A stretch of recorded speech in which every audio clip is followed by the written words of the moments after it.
Hello, friends. My name is Erin Hawkins, and I'm the General Secretary of the General Commission on Religion and Race. I want to welcome you to the fourth installment in the Vital Conversation series, Race, Culture, the Church, and Human Sexuality. Given the current discussion in the United Methodist Church around the ordination and marriage of gay, lesbian, bisexual, transgendered, and queer persons, we offer this resource for your discernment. There are those who question why G-Corps is involved in the conversation about human sexuality. To this we say, as the agency responsible for lifting up the voices of those historically marginalized, we believe that any discussion about the future of this denomination must include those voices. We encourage you to watch these videos and to discuss them with those in your church and community, as together we discern a way forward.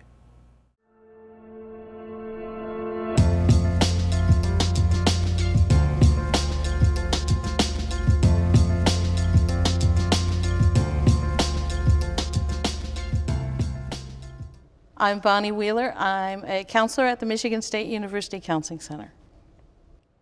I'm Reverend Dr. Joy J. Moore.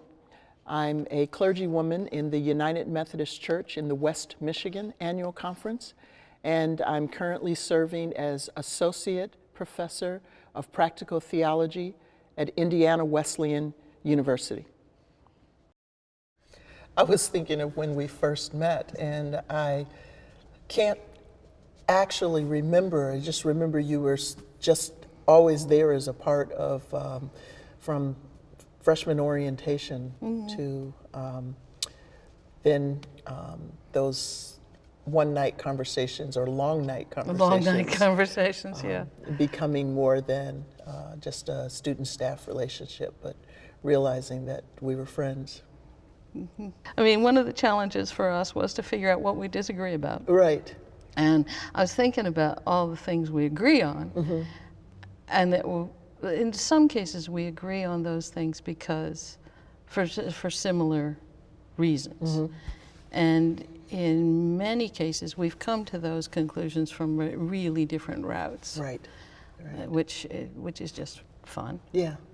I'm willing to give a hearing simply because I respect you and I've learned so much from you. Yeah. Rather than needing to tell you what I think, because it sounded like you were wrong,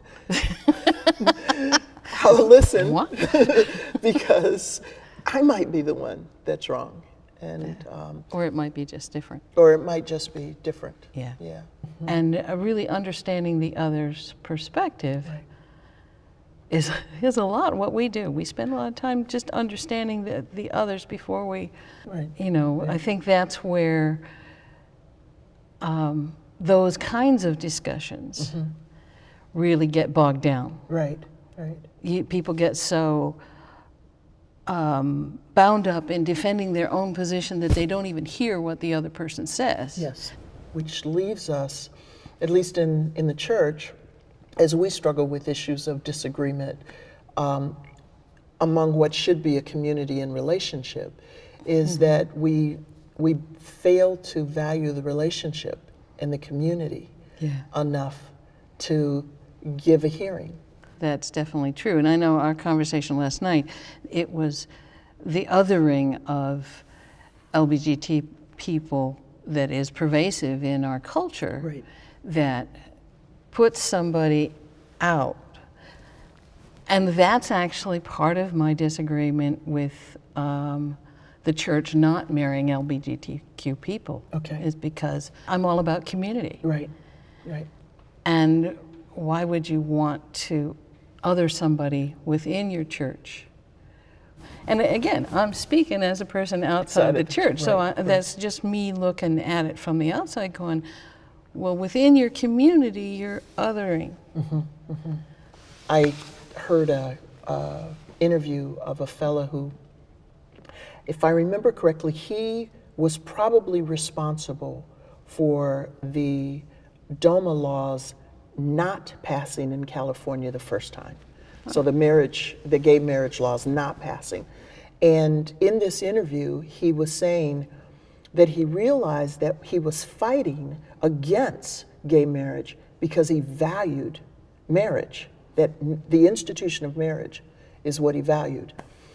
And he realized that in a culture of premarital and extramarital sexual practice and multiple divorce within individuals, not just the divorce culture, but a person divorcing and remarrying multiple times, he realized that the people that were more concerned with the institution of marriage were actually LGBTQIA folks.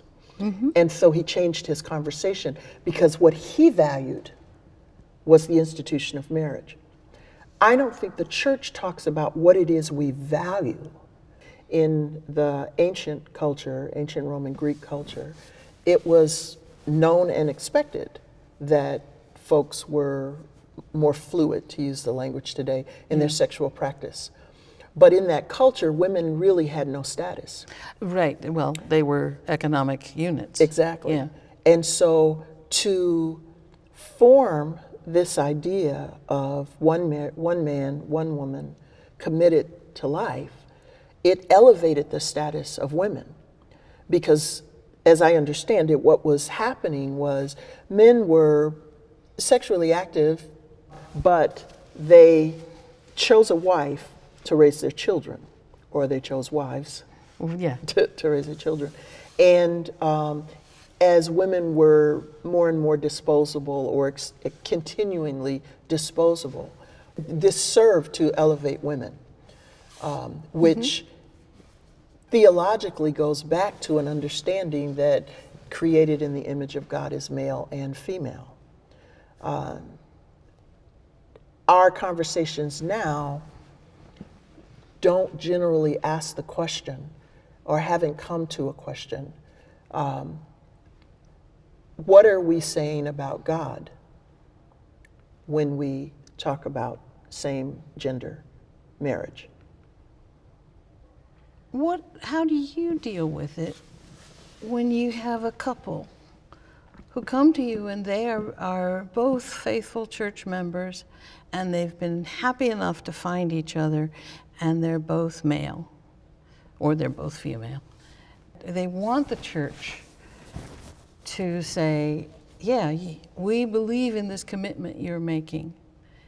I've cheated in being able to say my denomination does not do same-gender marriages. And while I don't have all of the vocabulary for it, I don't think in Scripture there's a permissiveness for same-gender marriage. There really is nothing in Scripture that says homosexual practice is acceptable for this thing we call biblically marriage. And what most of the churches are doing right now is not allowing for the integrity of the church position. We're just simply talking about changing policy, which in one line just moves us from one side of the policy to the other. Right. With the same lack of, but what do we mean? And rather than fight inwardly to be able to say, I don't have to be a part of the United Methodist Church to be a Christian. Right.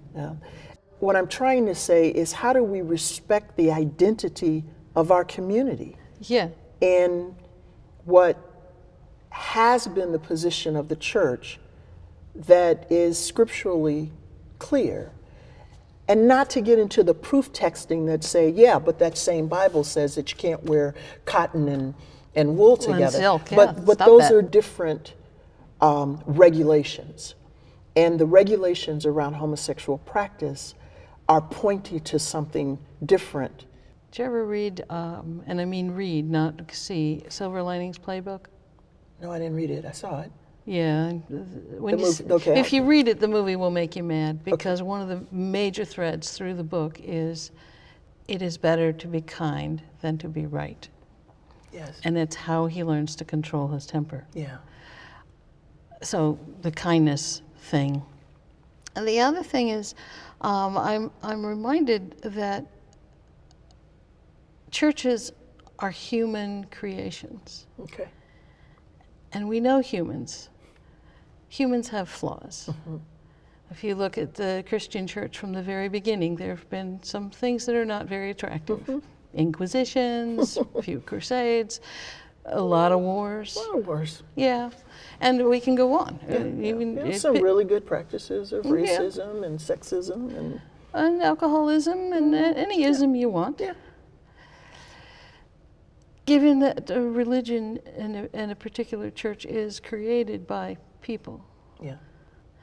and as the people change, if the institution doesn't have the conversation and change with the social tenor of the times, I guess, they lose community.